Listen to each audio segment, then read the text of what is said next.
പ്രധാന ഹൈവേയിൽ നിന്നും അവിടേക്കുള്ള എക്സിറ്റ് എടുത്തു. വഴിയരികിൽ ചെറിയൊരു മോസ്ക് കാണാം. അത് പിന്നിട്ടു പോകുമ്പോൾ അകലെ ഒരു പച്ച കെട്ടിടം കാണുന്നു.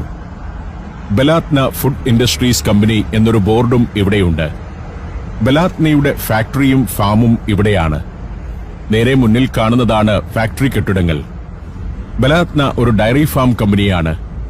ഉപരോധകാലത്ത് ഖത്തറിനെ രക്ഷിക്കുന്നതിൽ വലിയ പങ്കുവഹിച്ച ഒരു കമ്പനി.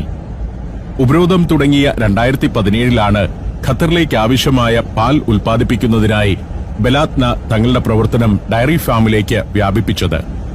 അതിനു മുൻപ് അതൊരു ഗോഡ് ഫാം ആയിരുന്നു. ഇതാണ് ബെലാത്നയുടെ ഫാക്ടറി. വിവിധതരം പാൽ ഉൽപ്പന്നങ്ങൾ ഉണ്ടാക്കുന്ന ഫാക്ടറിയാണ്.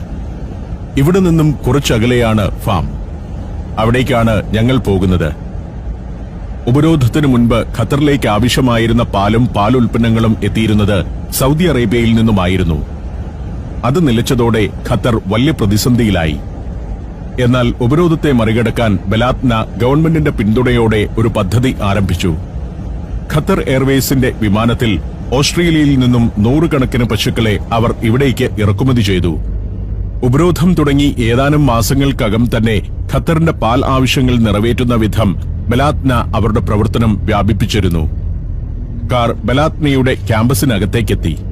പച്ചപ്പ് നിറഞ്ഞ വലിയൊരു ലോകം. ഇതിനകത്ത് സ്റ്റോറുകളും പശുത്തൊഴുത്തുമെല്ലാമുണ്ട്.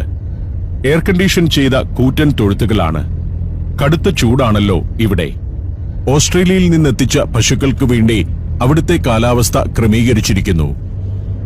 ഈ കാണുന്ന കെട്ടിടങ്ങൾക്കകത്തെല്ലാം പശുക്കളുണ്ട്. പുറത്തുനിന്നുള്ളവർക്ക് അതിനകത്തേക്ക് പ്രവേശിക്കാൻ കഴിയില്ല. അണുവിമുക്തമായ തൊഴുത്തുകളാണ്. ആയിരക്കണക്കിന് പശുക്കളുണ്ട് ഇവിടുത്തെ തൊഴുത്തുകളിൽ. പശുക്കളെ കാണാൻ കഴിയുന്ന ഒരു സ്ഥലമുണ്ട്. അവിടേക്ക് പോകാം.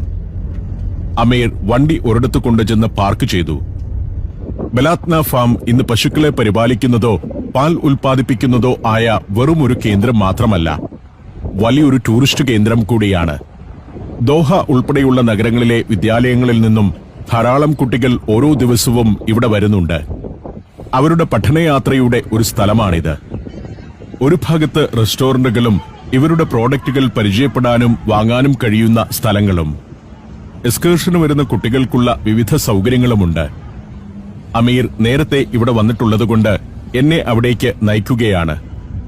കൃത്യതയോടെ ഒരുക്കിയ ഒരു സ്ഥലം. അങ്ങകലെ കുട്ടികൾ കളിച്ചു നടക്കുന്നത് കാണാം. 10ഓ 20ഓ ബസ്സുകളിൽ ഇന്നിവിടെ കുട്ടികൾ എത്തിയിട്ടുണ്ട്.